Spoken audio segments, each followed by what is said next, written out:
Blended Podcasts. Brought to you by Blended Audio.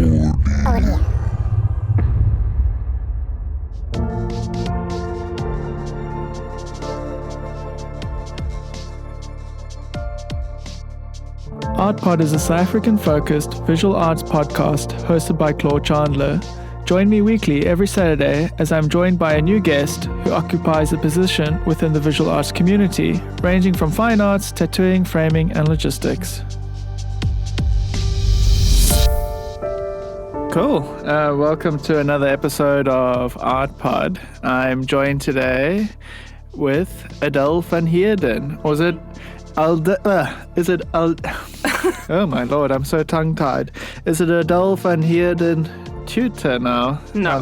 No, just Adele van Heerden. Oh, I'm very happy to hear that. Way to female power. Keep your surname. For people who are listening, Adele van Heerden, or Adele's been a big part of my creative journey here in Cape Town. I think we first met in 2012 or 2013. I was working at Art Jamming. You were working at the bar across the aisle, I guess. And I was completely intimidated by you. I think you generally wear a lot of black. You kind of carry yourself very well. Just whatever you needed, you got. But you introduced me to Studio 41. You kind of had yourself immersed into, I guess, the art community already. You my first Ruth Prowse artist, or an artist that studied at Ruth Prowse, and I think you're also a purebred Cape Townian, which is a very rare thing. The Ruth Prowse experience, can you just elaborate on that a bit? Yeah, so I went to Ruth Prowse 2008. Studied fine arts there for 3 years, and it was just a great experience.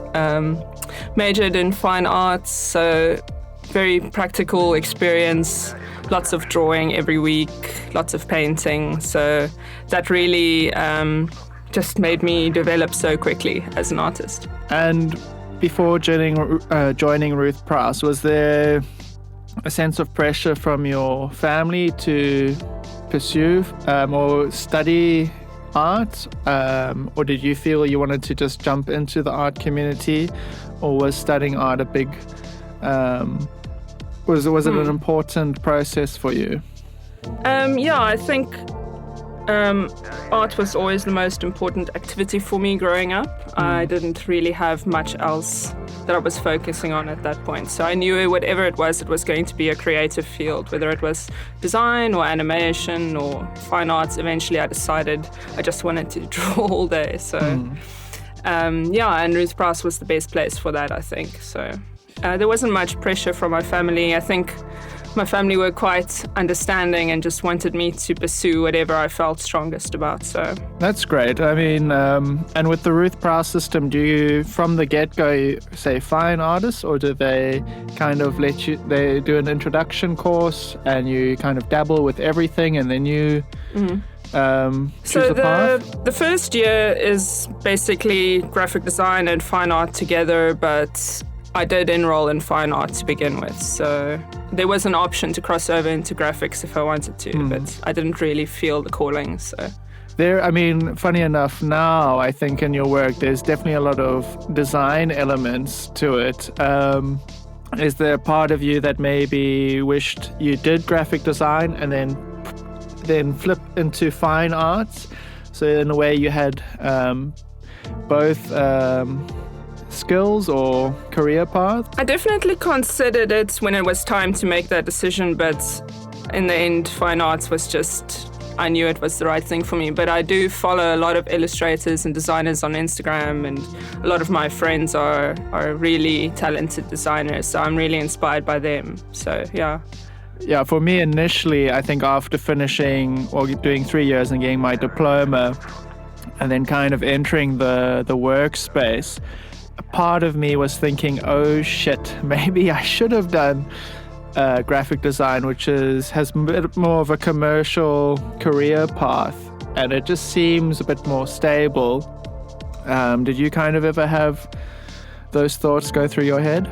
Yeah, definitely. I think it's just part of it's what you sign up for as a fine artist is always sort of that looking at more commercial artists and designers and wondering whether you should have taken that path. But luckily now I think there's so much space for collaboration and overlapping between fields. You don't necessarily just have to be a fine artist anymore. You can play, you can collaborate, you can study again or do online courses, and you can.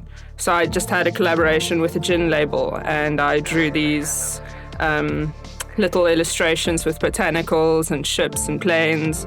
I collaborated with a designer on that, and it was just a really fun project. And I just learned that, you don't have to just pigeonhole yourself. You can spread out. And For sure. I mean, one of the reasons I had you on is just how I admire and almost slightly jealous, or I am jealous of your industriousness and how you navigate the art scene and, as you say, not pigeonholing yourself and kind of immersing yourself in all facets of the art community, which I think is great. I think the idea of the fine artist or the creative is changing dramatically. For me, even before studying fine art, I had this kind of perception of what an artist is. Did you also have a kind of a huge shift in your perceptions, once joining Ruth Prowse? Did you kind of have this idea of what the experience was going to be and what you were going to take out? And at the end, was that dramatically different?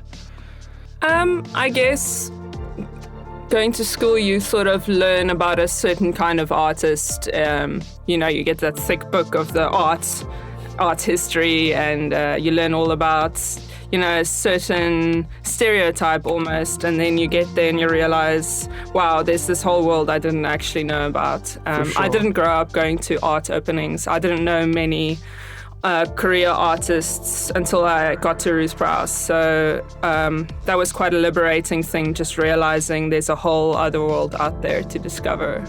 Yeah, and I mean, now you would never think it, like you kind of making the art openings happen, and yeah, you basically definitely part of the furniture when it comes to the art community. Was there ever a desire to, say, study in Stellenbosch or go to Rhodes?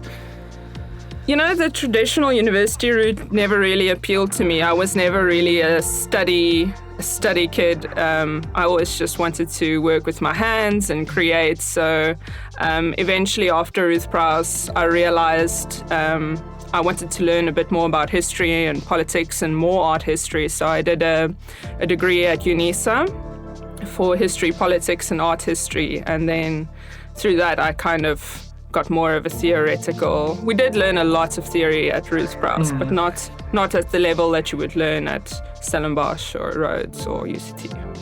And did you find after leaving Ruth Prowse and navigating the art community, there was a certain expectation for that type of knowledge, or did you feel it was an opportunity to feel more confident about yourself and your creative process, having that kind of more intellectual background? Because as you say, you joined Ruth Prowse to avoid traditional university stuff, but then you hit UNISA, and then thereafter you did a postgrad. Yeah, it was the honors in curatorship program. Michaela's. So I mean, that's quite a pivot. Yeah, so I did have a lot of years of working and being in the studio before I decided to go that route, but I did feel myself stagnating a little bit and feeling a little bit frustrated. So then I was very lucky to have this opportunity to go do the curatorship program at UCT. Yeah, I was super jealous. I mean, you guys went to Venice as part of the course,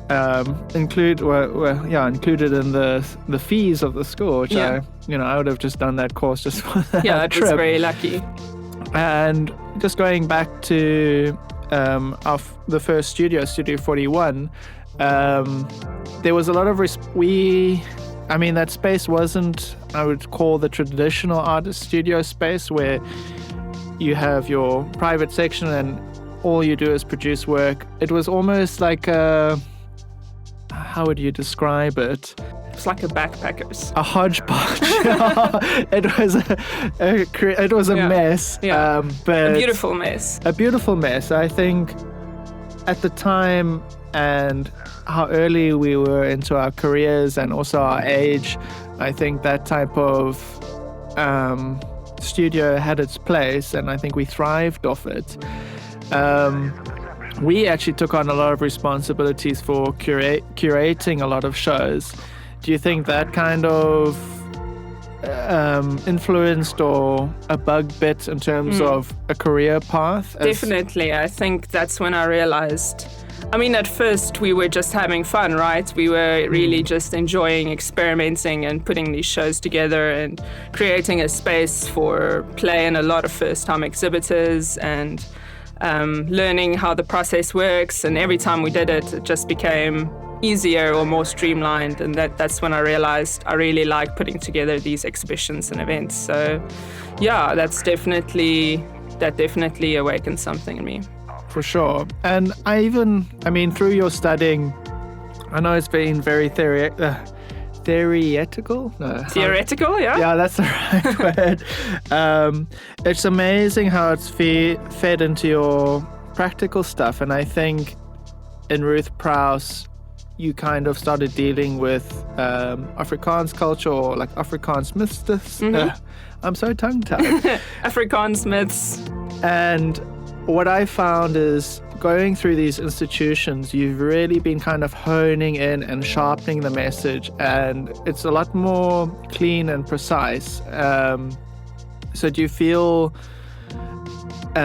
you've had the path you've taken where learning your technical and practical and artisan skills, and then slowly and then doing the theoretical afterwards? Because for me it felt a bit like the opposite, getting blasted with theory and then getting thrown into doing big practical pieces. I feel the language is actually the practical making, and the storytelling is just, I just think like the creative artisan process of putting pen to paper or paint to canvas, storytelling method, and you might have these amazing concepts and ideas, but to kind of hone them in and make them palatable or make them make a unified kind of just package them well. And I think do you feel you've been that's been a big part of your creative journey? Yeah, I think I struggle with this quite a lot, where I have so many ideas and so many overlapping ideas, especially when I'm reading and researching and drawing, and my Pinterest boards are insane. It's just too much going on, and I think my creative ideas were very disjointed at first, and that's why if you look at my early work, it was quite a bit like all over the place. Then I was doing this, then I was doing that, because I just get so excited. And then as I kind of started going along and learning a bit more, especially with the curatorship program, I was able to formalize my work a bit more and sort of conceptualize it in a way that made a bit more sense. So I think now it is more, not unified, but there's definitely more of a trajectory to my work, whereas previously you could see my ideas were a bit more fragmented almost, and now it's starting to become more like, it's still all quite unique, but I think it's starting to form a cohesive whole, which is satisfying to see. For sure. And I know you've gone through a lot of mediums, and there's almost been an abandonment with paint and canvas. Do you think there was a certain pressure of being an artist that, you have to take on this medium because this is the pinnacle of being an artist? And did you have that sense? And then because you've been working a lot more with inks and paper, basically. Drafting film. Did you feel there was a pressure of having to be a painter? Yeah, I guess it's sort of to be expected in a way, but that's not to say that I won't come back to it sometime in the future. I think it's a beautiful medium. Painting on canvas is just, it's it's a classic. You can't deny it. But I think for now I'm more excited by the immediacy of drawing, and I really enjoy drawing on film because the film is like a really silky paper, so it just feels like the pen or the brush just sort of glides along, you know. And it's really satisfying to work with at the moment. And was there a big shift in your idea of printmaking or works on paper, works with ink, after working at the print gallery? Yeah, I mean, during that time, I got to work with some amazing pieces, and I learned so much about printmaking, and just watching all the printmakers do their thing, it was really inspiring. And I think my work definitely does look a lot like etching, and I look a lot at the classical printmakers like Doré, and I think I'm really inspired by that. So I'm not necessarily that inspired by the sort of repetitive thing of wiping a plate. I get a bit bored halfway through the process. So when I do printmaking, it's very experimental and unconventional. But yeah, I'm definitely inspired by printmakers. And your time working in gallery, I mean, how do you think that's fed into your creative process, or just maybe your understanding of the art community or art market, or how to navigate personalities, I guess? One of my biggest shocks was upsetting a gallerist within the first year of staying in Cape Town, and the hellfire that came from it was terrifying. And I think it's just understanding that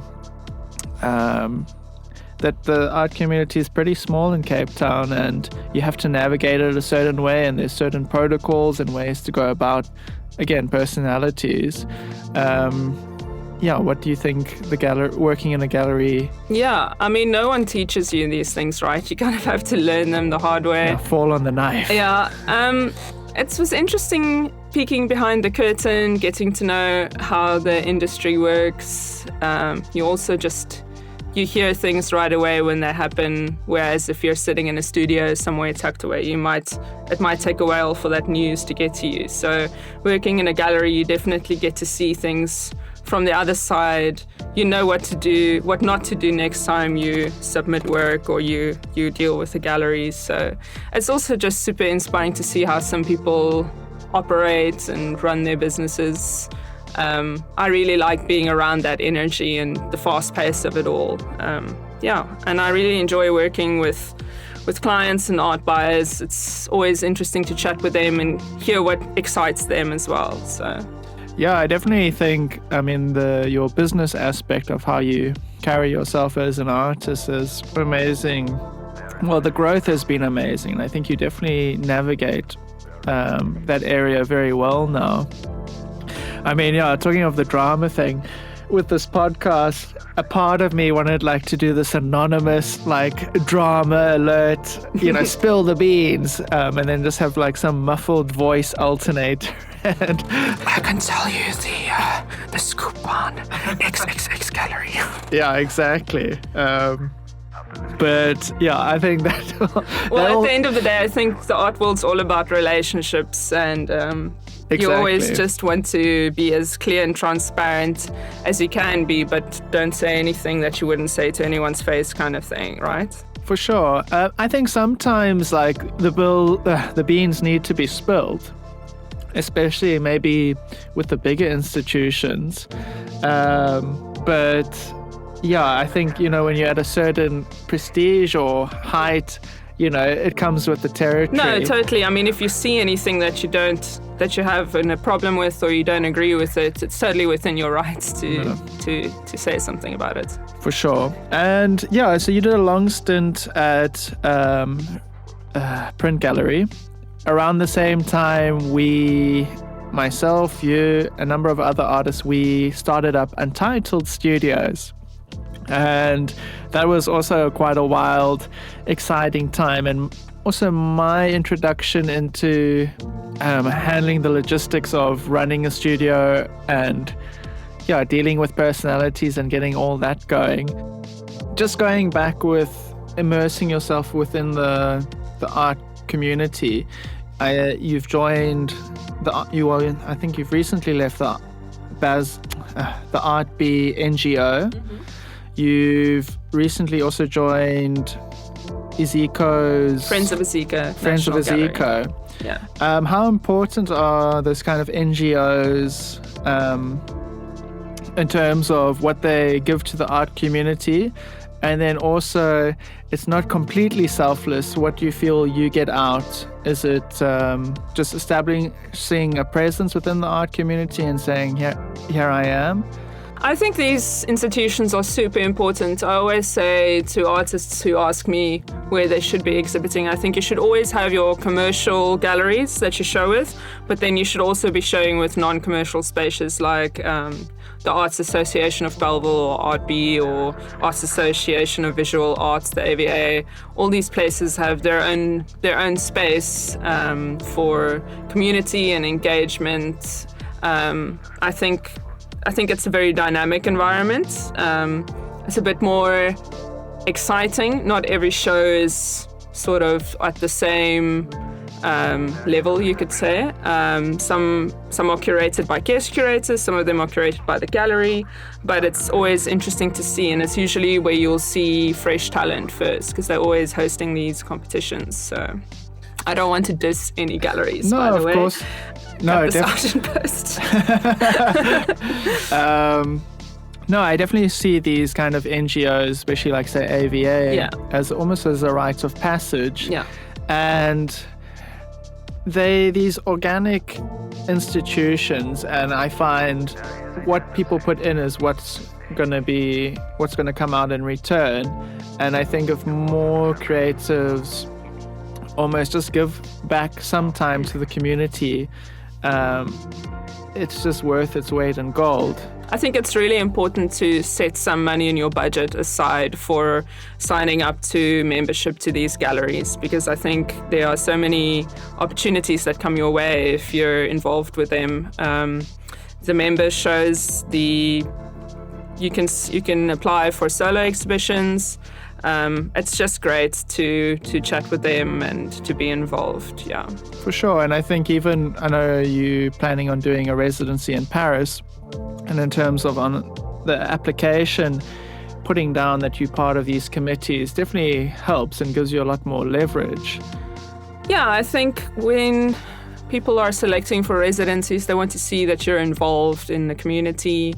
They want to see that you're not just someone sitting alone whittling away at their work. I think the art world is all about engagement, creative engagement. That's why I love to curate shows, because I think I really enjoy getting to know other artists, see how they work, and then challenging them to create something if there's a concept that I think of. So I often just will have these wild ideas, and then I'll sort of formulate them in my mind, and then all of a sudden, here we have another concept for a show. Let's do it. So, yeah. Yeah, I mean, you've been quite busy in terms of curating a number of shows. You recently had Botanica 2. Sorry, Botanica 2. Yeah. So obviously, when you get a second shot, it means number one was... Yeah, it was really successful.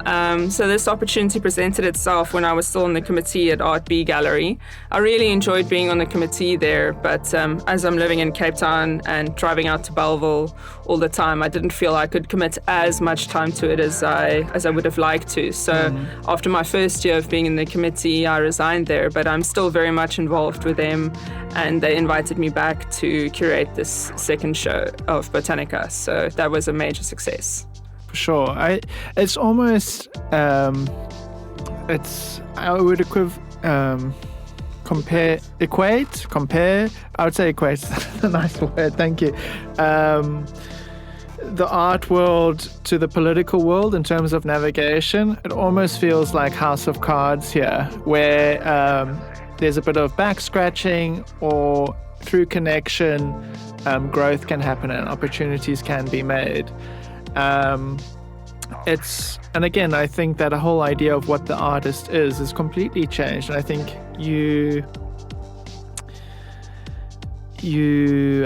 what's the word? Well, Well, I think it's important to realize that you're not sitting in an ivory tower. You're not this tortured genius. Yes. You need to. I mean, for me, everyone's different, and everyone's creative process is different. But for me, it's definitely. I love to spend hours in my studio on my own, but then I also need to get out and have that creative exchange or dialogue. No, for sure. And now it's great to have you at Eastside Studios. It just feels like we've just done the studio run together. And I know you balancing currently working at Salon 91, which in many ways, the way you were approach to do the job, I find is a huge compliment, and I think testament to your navigating and position within the art community. I think there was a number of galleries that have either asked you to manage stalls at art fairs or at art events, and it's obviously a sign of your competence and your, I guess, integrity, professionalism. Yeah, I like to think I have integrity, but I think it's also just being responsible and having respect and also just having love for the art world, I think goes a long way, right? Oh, for sure. I think, what you put in is what you get out. It also spells bad habits of buying artworks. I've got like this huge collection, and luckily we've run out of wall space. But it can become an obsession. Yeah. And also for me, that's what with Eastside, it's, I run it as a non-profit. I don't really get anything out of it financially, but it is nice to almost just give back time and energy and create a small, even if it's a small institution, but a functioning one that feeds and helps creatives. Well, I think you need to create your family around you, whether it's your actual family that you're close to, your friends, and then also your art friends, because I think that's really important. That's also how you hear about opportunities. Someone might send an email your way that might change your career forever. So I think that's, really important. So you've got an upcoming residency in Paris starting December. What are you hoping to get out of it? So I've written a proposal where I'll be visiting a lot of monuments and gardens in Paris. It might change a little bit once I get there and I might see something else that inspires me. But for now, I do have a project outline. I think the most important thing right now to realize about it is just that it's going to be time away from my routine and away from I'm so immersed in the art world here. Maybe it will be good to just get away and be a little bit isolated. I'm also a little scared about it. I'm worried about being lonely that side, but I'm sure I'll make lots of friends at the Cité. It's at the Cité des Arts in Paris, so there are about 300 other artist studios there, so I'm sure I'll make a friend or two. I guess we haven't really even spoken about this, but when you brought up monuments, I think that's actually fascinating because a big part of your work currently is dealing with monuments and particularly, I guess, Afrikaner. Not necessarily Afrikaner in particular, but it often goes that way. But I'm very obsessed with equestrian imagery, equestrian monuments, and then, all the politics around removal, erasure of history. I find that whole debate fascinating, and I'm a little bit obsessed with monuments in general and following the worldwide sort of trend of removing and replacing monuments. So it was interesting to develop that sort of body of work because it all started when the sculpture of Cecil John Rhodes was removed at UCT during the time I was there. And this sort of sparked an idea to research it more, and I discovered that whole debate about the slave owner statues in the American South that have been removed, all the protests around that, and also in Eastern Europe with all the communist monuments, and that actually triggered a memory for me when Saddam Hussein was taken out. I remember watching the clip on CNN with my dad, and it's like, it's such a powerful moment to see this rope around his big sculpture being pulled down and everyone's celebrating. Yes. And I remember that thing playing over and over on TV and watching it at such a young age. It really left a lasting impression on me. So I guess it's not necessarily around my Afrikaner history, but more of a broader sort of trend, you could say. No, for sure. And what do you feel in France? How do you think people react and not react, engage with it? Engage with monuments. So, I'm not sure. I'll have to find out. But I know that the French have a culture of protest and strike. So they love to strike. But we'll see, I guess. You know, my approach to this is very intuitive. So. Yeah, it will be interesting to hear their opinion of it, or not. Yeah, I mean, maybe timing's a bit off, but yeah, I mean, I don't think the yellow vest movement's as strong at the moment.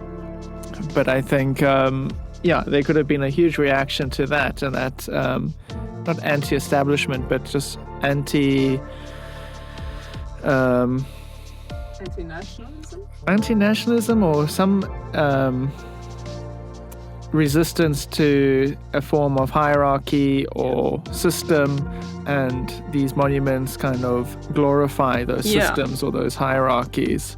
Yeah, they're definitely sorry, this is difficult to think about. They're definitely monuments to an age that almost feels like it's behind us. It almost feels like they're dinosaurs, but everyone has their own opinion of them.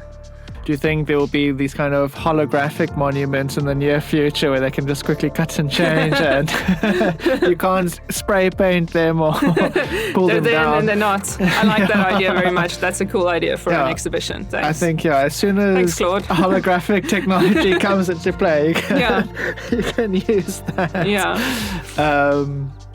No, great. I mean, even recently you had some work up at at Momo, and the way it was presented was, instead of having the artwork on the wall, you had it suspended by similar straps used to lift up the Rhodes Memorial. Do you think that do you feel using environment and other mediums to kind of uplift or empower, suspend the drawings? Yeah, do you think that's a step forward, or I mean? Yeah, it's interesting to see my work almost take an installation approach, or more of a sculptural element. But I used the tough straps, the same straps that are used to remove monuments, and the hook and cranny system, and carabiners, which I'm quite obsessed with at the moment. So it's once again, it's interesting to see my work go full circle and incorporate some other materials. And you've also been dealing a lot with botanical elements. Is that a thing from your lifestyle? I know you hike a lot, you climb mountains, you rock climb. Is that feeding into that? Or? Definitely, yeah. Botanicals was something that came into my work about a year ago. The more I spend time in nature, the more I look at plants, the more I realize there's really something there. So I'm enjoying including them with my monuments, and I'm enjoying that juxtaposition. They're such opposite sort of elements, you know. The monuments are very hard and masculine and very sort of static and monochromatic, or, you know, just like, they're very rigid. And then you have flowers that are soft, that have color, they're more feminine, or they're just more organic. So it's interesting to see the contrast there. And I think also in an art history context, the flower has been so integral in the zeitgeist of the art world, going back however so far, and how the context changes. You have the Romantic period, you have the kind of that Dutch capitalist era where you have the still lives of opulence, and then people started showing the decay of the flower, and then it just into the Impressionism age, especially in the South African art scene. You had like Pierneef and Irma Stern dealing with the botanical. So I just think in terms of an art history or on an intellectual side, it definitely has its place within the work. Definitely, yeah. I mean, there's so much to unpack there. I'm really inspired by the Vanitas paintings, the Dutch masters, those still lives, and then just like a little hint of decay. It's great. No, for sure. Great. Well, I think that we're up for time. Is there anything you would like to punt or promote? Any upcoming events? I think for now I'm going to take it a bit more easy working up to my residency. I don't know if you want to say anything about the open studio we're going to have. Yes. Well, I think because this is pre-recorded, I think it's going to happen. I think this episode is going to air thereafter. Okay, yeah. But anything for next year that you would like to talk about? Next year is an open book. After my residency, I'm really not sure. Definitely curating another Botanica 3, but just kind of playing it by ear and see what opportunities come up. Great. Thank you, Adele, and thank you, Blended Audio. You want to punt your Instagram or website? Yes, you can follow me on Instagram at Adele van Heerden Creative, and my website is www.adelvanheerden.com. Great. Thank you so much for joining, Adele, and thanks for listening, everyone. Thank you, Blended Audio. Cheers. Bye. Bye. Art Pod is a South African-focused visual arts podcast hosted by Claude Chandler and produced by the generous assistance of Blended Podcasts, brought to you by Blended Audio.